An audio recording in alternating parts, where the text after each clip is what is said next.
Welcome to another episode of the Roundtable. Today, we're going to be talking about biomechanics today and leverages and how that might look a bit different for everyone. So it's going to be a bit more of a simplistic view, so it's applicable to everyone when you're looking at your own biomechanics. And we're not talking about this in a pain setting. We're purely talking about this when you're analyzing your own technique, looking at competencies and little bits and areas that you can look to work on if you feel like you're missing those key aspects. So first thing that we'll talk about, we'll go into the squat. So let's dive into what we think competent movement looks like when we're looking at it from a side view or a sagittal perspective, right? Sam, did you want to jump in on this one first? Yep. I think just like from a overall lens, like with biomechanics and powerlifting, we're looking at like the athlete's ability to stay balanced with the bar, right? So ability to stay balanced over center of mass. For squat and deadlift, that would be over their midfoot. And then for bench press, we're looking at staying balanced under the bar, nice clean bar path over the chest and shoulders. So with the squat, if we're taking the squat first, we're looking at from a side view, the ability for the athlete to hit depth, to make competition standard, and then also to be able to stay balanced in their whole foot so they can push without either falling forwards or backwards. Yeah, I think we could dive a bit more into that as well, right? So that's the overall goal that everyone's trying to aim for. But I think when you start looking at how people execute that task, from a visual perspective, it could look very, very different, right? So looking at someone, and we'll dive into like leverages now, it's like the key leverages that we look at when we're looking into a squat is going to be torso length as well as femur length, right? Because those two form some sort of lever relationship. And so, for example, let's dive into someone who's got like a longer lever versus a shorter lever, right? So I think when we're looking at that, what we need to look at when someone's managing center of mass is they're going to have flexion in both ways. So they've got their hips pushing back, their knees traveling forward, right? So if someone's got this longer torso or longer femurs, for them to stay balanced over the barbell, they're going to have to fold over and essentially get more vertical compared to someone with shorter levers, right? So in order to achieve the task of managing center of mass, they're going to have to lean more forward, right? So when you start to create this distance where your torso's leaned over and your hips are pushed back, the further you travel away from the barbell, the more force you're going to have to generate to get it back over to the top of the barbell. So when we look at efficiency in terms of the squat, right, people who tend to have shorter femurs are able to just stay more upright in the squat. So they're not constantly having to lean over and utilize like more back extension, more of the muscles to stabilize their body in order to stay balanced. And therefore you might see people who have these, have like more efficient leverages for the squat to be able to just bang out more squats, right? Execute higher intensity, high volume versus the person who's unable to, or who's forced to lean, right? So yeah, I think that covers squat pretty well. Let's go into bench press. So Leanne, did you want to talk about what are the key components that you're looking at in terms of like looking at someone's bench? So I guess similar to like the squat, I guess everyone's going to be kind of different in terms of their technique and what feels most comfortable for them. Things like looking at your foot position and where your hand is underneath the bar so that you can actually produce force off the chest. So similar to like, say, your midfoot with a squat or a deadlift, being able to keep the bar pressure on the outside of the palm will help you be able to, I guess, produce force off of the chest, and it feels strong.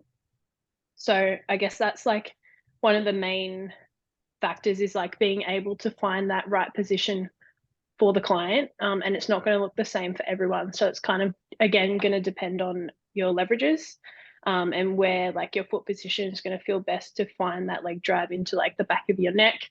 And then it kind of all just feeds up into your hand and then obviously producing force up into the bar. So yeah, it's kind of going to look different for everyone. Yeah, it's context dependent, I guess. Yeah. But yeah. So you mentioned a couple of things, right? So you mentioned neck pressure, foot pressure. Do you mind explaining a bit more about that kind of relationship? How do they relate to one another in terms of bench press? Yeah. I guess the way that I kind of teach it to my clients is like if you're pushing your feet away from you, at the same time you're pushing your neck into the back of the chest, it's going to back of the bench, it's kind of going to drive your chest upwards. So it's kind of like creating two stability points where you're driving your thoracic spine into more extension. That way you're going to be able to, one, it feels more stable, and it's also going to reduce your range of motion as well. So I guess two benefits to that one, so that you are in a position where you can like hold it whilst underneath the bar rather than feeling like really unstable. It kind of just creates that stability around the bar. Yeah. A visual analogy I like using as well, like to try and explain that point, is like imagine if you've got those like bendy kind of rulers and you're holding on each of the points and you're pressing it really hard together. Naturally, you're going to start seeing that arch start to form, right? And it's generated by having these two stability points, like you said. Like in the model, it's like if you've got your two hands and you're pushing against it, that's creating the stability. And then you'd extend it towards like neck pressure and foot pressure. So that's how Exactly. like, Yeah. If yeah. if it's like you only have one and not the other, you're not going to feel as stable as possible. So it's like once you get both together, that's when you're going to feel, I guess, the best under the bar. Yeah. We didn't cover biomechanical issues with squat, but we'll come back to that. But first I wanted to kind of like nut out bench press then. So you mentioned, like, say we don't have these two stability points. What do you kind of see tends to happen as someone does go through the bench press motion? I guess if you're not able to hold that position and the thoracic extension, you're going to see the chest drop. And I guess that's then going to affect like the shoulder position, the foot position, like your feet might start sliding out, that kind of thing. So it's not as stable as it could be, which is then just going to make it feel, I guess, worse overall. So yeah, Yeah. that's kind of And then the last thing I think with bench press, and I mean, it's only been applicable in the past year, but not hitting elbow depth as well is one that like us as coaches have had to really figure out. And I think it's still a working model because like never have we had to look at this like frontal aspect of the bench press, right? But now that it's something that we have to look out for, how do you guys kind of manage that as well? So there's a couple of things you can use, I guess, in my experience to help improve the elbow depth. One that I found the easiest is just changing the touch point. So touching slightly higher on the chest up towards like the collarbones a little bit, and just getting a little bit more flare in the elbows or internal rotation through the shoulder, just to facilitate that. So when you touch a little bit higher up, typically you'll touch at like a bit of a lower point in the arch as well. So the flared elbows plus touching a little bit of a lower spot in the chest tends to give you a pretty good, I guess, result in terms of increasing depth. Some people have success with narrowing the grip. I've seen some people bench with the close grip and the wide grip, and their depth doesn't change a whole lot, unless they like dramatically tuck the elbows or flare them harder and things like that. But that's my first go-to, is just change the touch point slightly higher, flare the elbows a little bit more. And then you've also got other things like, changing where you have your feet. So maybe you can't arch as hard. So your arch drops a little bit lower, and therefore you can keep benching as you normally do, but you just hit depth this time. Those are my sort of two go-tos. Yeah. I think like it's difficult because say you've been powerlifting prior to a rule change, right? Like you're trying to maximize the amount of load that you're doing whilst not having the range of motion to be able to do it anymore, because you've pushed those two extremes so hard where you're able to develop this arch and have maximal extension in the thoracic region, right? In the torso region, that when you do start to come down, like no matter what you do, visually looking from like head down, it's just not going to be able to hit depth. So it's working a little bit backwards and trying to, I guess, regain more range of motion. Because like for most people, right, like if you're trying to just like you said, Dave, and I think it's a really good a good strategy where it's like you're trying to touch higher on the touch point, so that therefore your shoulders start to go more internally rotated. You're moving through more ranges of motion. Sometimes people don't have that range of motion, right? So therefore, it's like you're going to have to adjust something to be able to have that. But yeah, that was just an observation that I've seen, like with working through the elbow depth. Just real quick, Danny, sorry. Yeah, go for it. Just a quick like talking point, I guess, amongst us. Where do we see ourselves with the debate of like kind of grip width and then to flare the elbows and to tuck the elbows? Like, what are kind of some things that you guys use as coaches when working with a client first off the bat, whether you decide to widen their grip, whether you get them to flare the elbows, like what are some things that you look at? I think I'll go first. I start off where people are comfortable with, and if people have started with like a powerlifting background, they'll automatically start to bias at least closer to the knurling somewhat, right? Might not mean like completely index to the knurling or pinky to the knurling, but it starts somewhere off there. On the off chance that someone does start like really close, like super close grip, I have a bias to try and influence people to slowly bring themselves out wider. First reason is less distance traveled compared to when you go in close grip.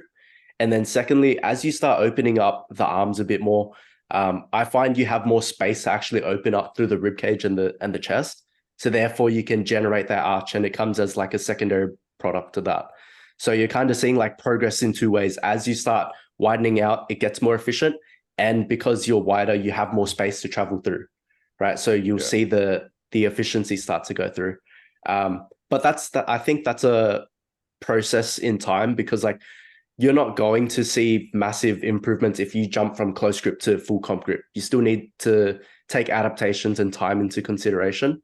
But I try and get people to go towards the end of the spectrum of like max grip, fully due to efficiency. But not everyone can get there and bench comfortably, right? Like sometimes people might not have the ranges of motion and therefore might like feel bits of pain here and there. So therefore we don't have to always go there. It's just my bias to try get people in that position. Yeah, I'm the same with you, Danny. I kind of start off where someone feels strong or where they're used to benching, and then gradually try and work them to a wider grip if I see it fit. But yeah, I guess just as a general rule of thumb, like, with athletes, that wider grip, more elbow flare requires more internal rotation. So like clients or athletes who try and go wider and start to experience some sort of pain at the pec, or whatever it is, or they feel like just awkward and they can't like stay stacked underneath the bar, they're normally like lacking some range or movement at that shoulder there. So it would be like looking at accessories and other movements outside the program to, like you said, like play the long game and improve that position over time to eventually come to like a more efficient position, being like a wider grip with more elbow flare. But there is obviously those athletes too who just can mid grip whatever they want and be strong in that position. And then you also have to work with that too. Yeah, for sure. I want to backtrack a bit to kind of cover some issues that we spoke about with squat, right? So back to looking at leverages, being upright, things like that. Some common things that I see in squat would be things like not hitting depth, hips shooting up, and then this is like a trick question, but like knees caving in, right? So we could explore that a little bit. Dave, did you want to talk about like what happens when someone's not hitting depth? Sure. So there can be a couple of reasons why like people don't hit depth. It can be like I guess like a range of motion, kind of like mobility issue where they're lacking ranges. So they just run out of hip flexion. They might not have any dorsiflexion at all. So like they just end up hinging their hips backwards the whole time. And there's no like, I guess, vertical translation of the pelvis because they can't drop down. It could be a center of mass issue as well. It can also be due to bar position as well. I found if you put the bar really low on their back, it just encourages a much more hingy position. And then if they're not built to squat like that, they can just end up hinging. And yeah, same thing. The hips just travel backwards instead of down. And then that results in them not hitting depth either. Sometimes it's a confidence issue if people have had injuries or they don't feel strong down there. Maybe it's an ego issue where if they go to depth, they feel weak. There's like a million different reasons why. But watching the squat will just tell you immediately. So things I like to do to sort of dissect and figure this out is watching from the side. I like to pick sort of 3 points, and it's where does the bar start in their starting position? So is it starting, balance over their heel, over their midfoot, over their toes? How much torso lean or torso angle do they have in that position? And then what does their bottom position look like in the squat? In the bottom position, are they balanced? Is the bar still over the heel? Is it moved forward? Has it moved backwards relative to the start position? Because that might tell us where their center of mass is at the start and where it's moved to in the hole. And then same thing, looking at where they are on the hole and then where they come, where they finish and how they get out. So if they've pitched too far forward in the hole, do they then kick back out of it to try and regain their balance? And that'll give you a really nice picture of where they start with their center of mass, where they sort of finish as like a, what do you call it? Like a, kind of like a coping mechanism. I've forgotten the actual word that you would use. Compensation is what I'm looking for. Yeah. As like a compensation to fix themselves. So if they start really far back, do they dive forward in the hole and then kick really far back again as a result? They've got all these sorts of things. So I like to use that as a bit of a way to dissect and figure out what's happening. And then from there, make changes. And sometimes it's just as simple as fixing the start position. And then the rest of it falls into place because they don't have to compensate anymore. They're just set up to go from the get-go. Yeah. Yeah. And for someone, oh, sorry, you want to go, Sam? Yeah, I just agree with that. I think with that center of mass on the squat, like the start position, typically if you see like an athlete just shooting back into their heels, the body's just pushing you to where you started. So if you like start in your heels and then you go way into the toes in the bottom of the squat, your body's just going to push you back to where you started. So when addressing like that kind of start and end position for an athlete, generally try and like get them balanced at the start and just dropping straight down depending on their leverages. And that fixes a lot of the issues with like that hip shoot. Yeah. And I think that covers like both not hitting depth and hips shooting up too fast. I guess one of the trickier ones is about like knee cave, right? And like what we see on Instagram is like a lot of people get noceboed into thinking like knee cave is bad, right? But as coaches, we know that it's responsible in some way for producing force when we're looking at it, not on a side view, but when we're looking at someone straight on, you're going to see some sort of like deviation in where the knees are going and how they're behaving, right? So touching on that, like it's not always an issue when knees are caving in. It's not something that you need to be super wary of and like start to pathologize, because it's not an issue. If anything, it's a byproduct of the body trying to produce force in order to complete the task.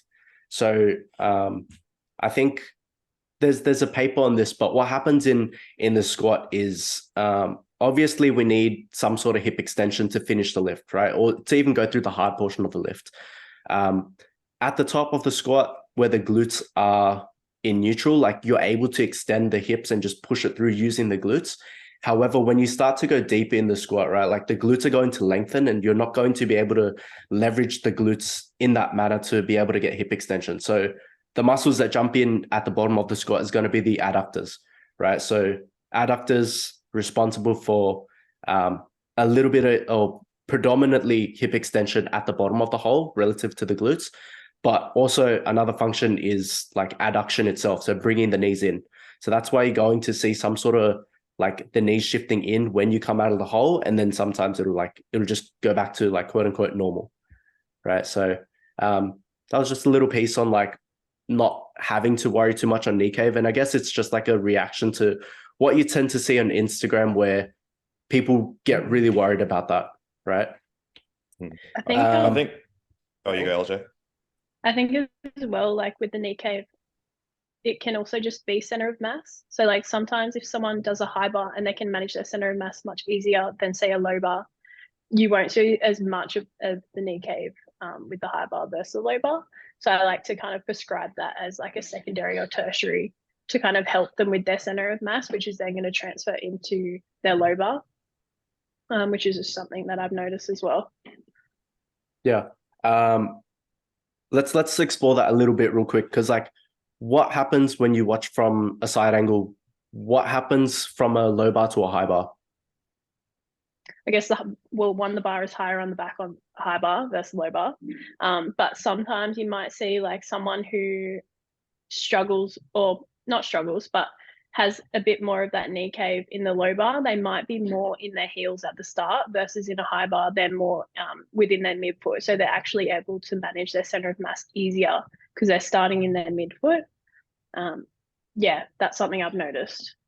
Yeah. So that, they're not having, like, they're not running out of room to the point where they have to use that, not compensation, but that end strategy of like the knees coming in.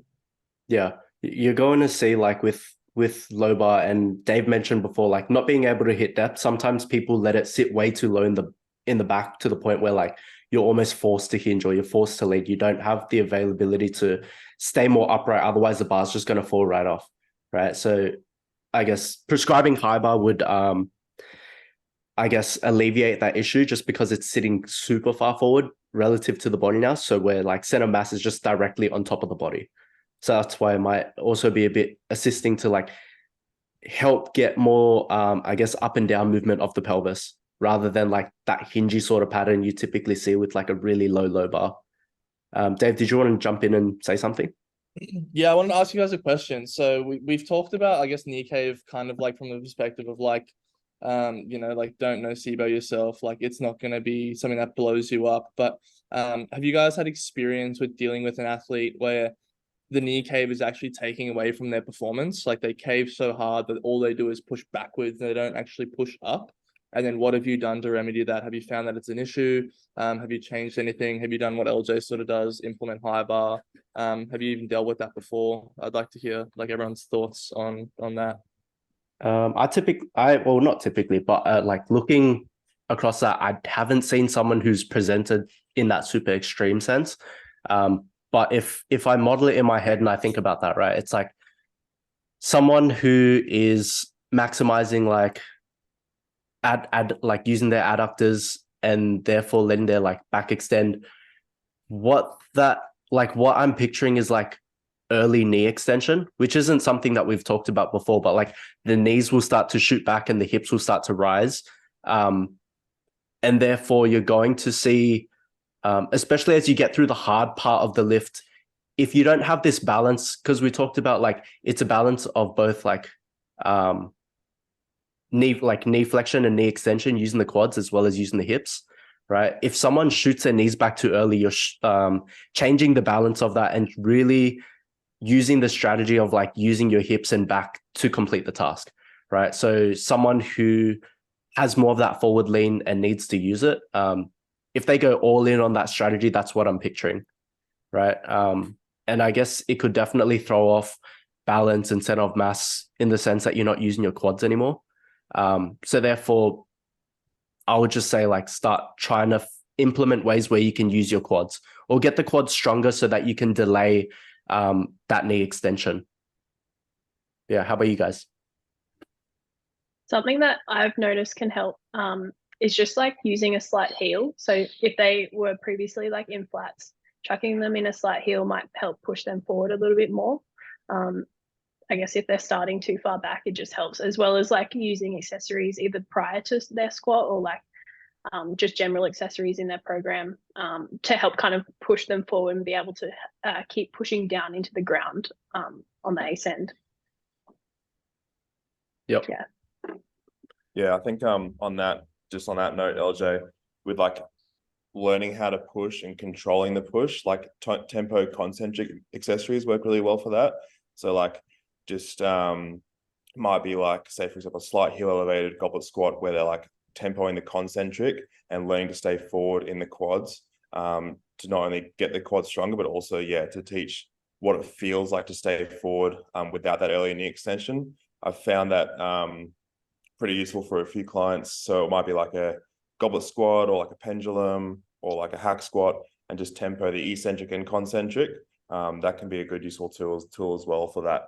Because I think, it's just that with that excessive knee cave or the extreme, it's just a loss of control through that position. So if you can teach more control by constraining them to a tempo through their accessories over time, that can be something that really helps as well.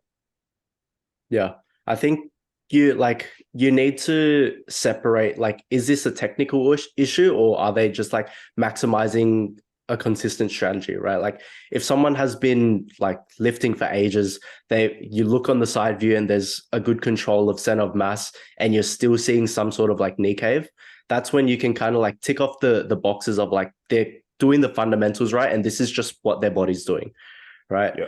Compared to someone who's not got those boxes ticked, you're seeing like bar path all over the place, and those things aren't covered first, and you're seeing the knee cave.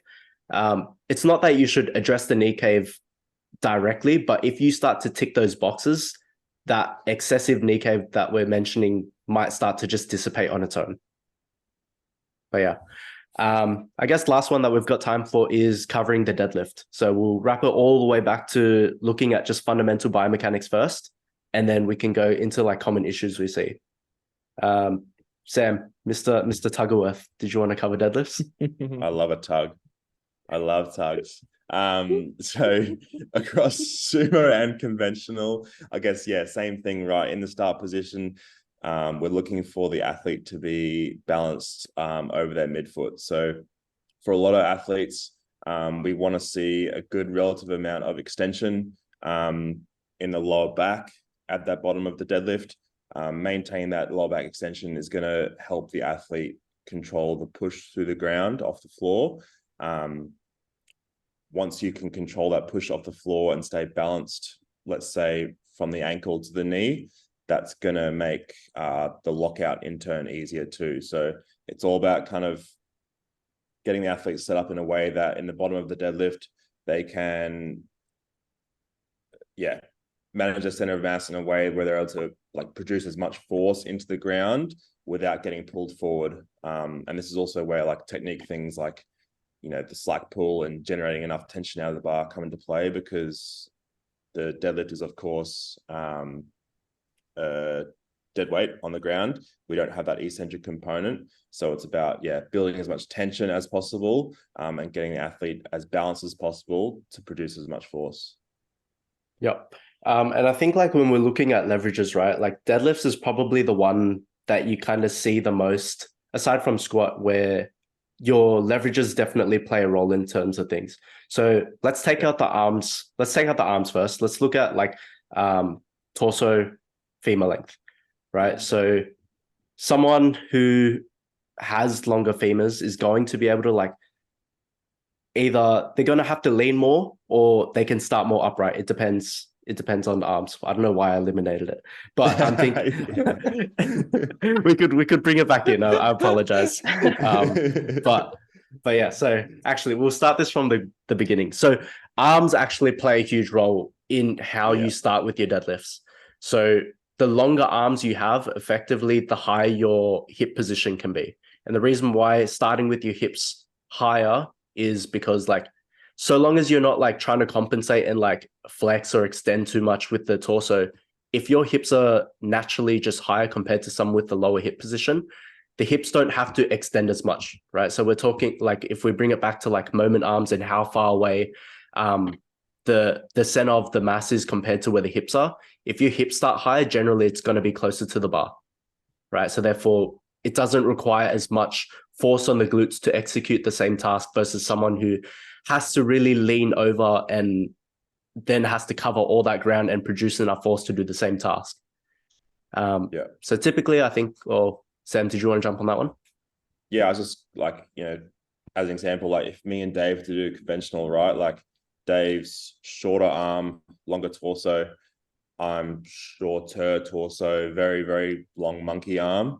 So our conventional position is going to look very different, whereas I can naturally have, a higher hip position, keep the hips close to the bar, with the chest still pretty upright, whereas Dave would have to, like, because of his arm length, mainly, he would have to fold over so much more just to simply take grip on the barbell. And that's obviously going to bias more of his, like, low back and posterior chain to be able to, like, break the bar off the floor. Yeah.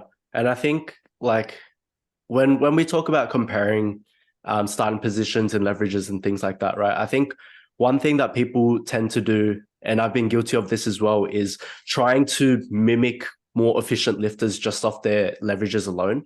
And therefore you start to change the fundamentals of the lift. So we're talking about leverages, and maintaining, I guess, like a straight line in a simplistic view. But what's good, like we have the ability to flex and extend our spine.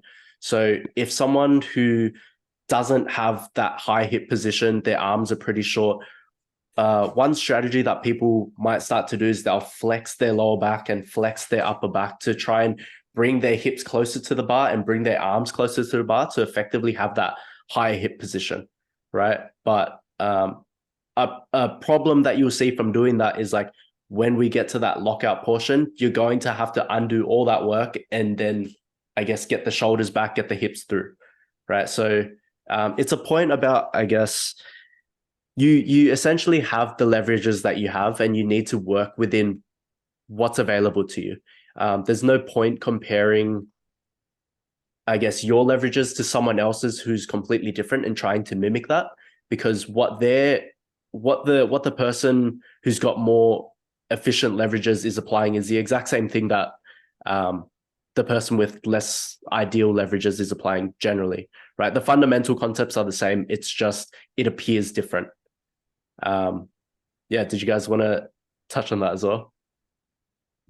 I think if having like a longer torso as well, if you're able to kind of manipulate like spinal curves, so being able to kind of retract your rib cage and being able to hold like lumbar extension, you'll be able to get yourself closer to the bar without just completely rounding out.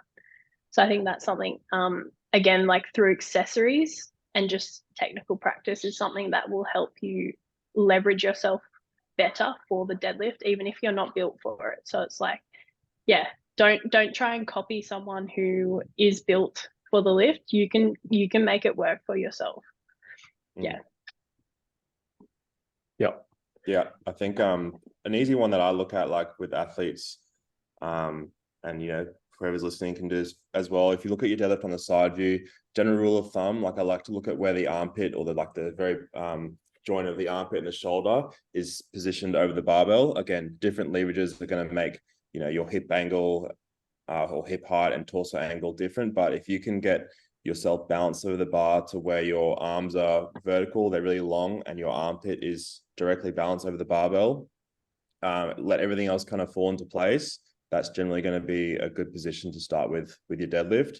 And then from there, you just work on strengthening other positions that you might need. So for example, like if you are flexed at the bottom in that position and then that lockout is getting harder, you just work on through accessory movements to strengthen those hip extensors even more to help with that lockout. Yeah. But yeah, I think that was a good place to finish things off. Like deadlifts, it's the more trendy one where everyone is like looking at leverages, right? And it's very clear to see the example of what happens when leverages play a role. So yeah, I think that was a good place to finish things off. Next time we'll cover biomechanics. We'll have one of the EPs on and we could kind of iterate this and talk about, I guess, how it could also work in a rehab setting when people don't have these ranges of motion to, I guess, get into these fundamental positions, right? And how EPs and coaches work together to cover the realm of getting people back to be able to perform these tasks. Yeah, thanks guys for listening, and we'll see you in another episode of the Roundtable.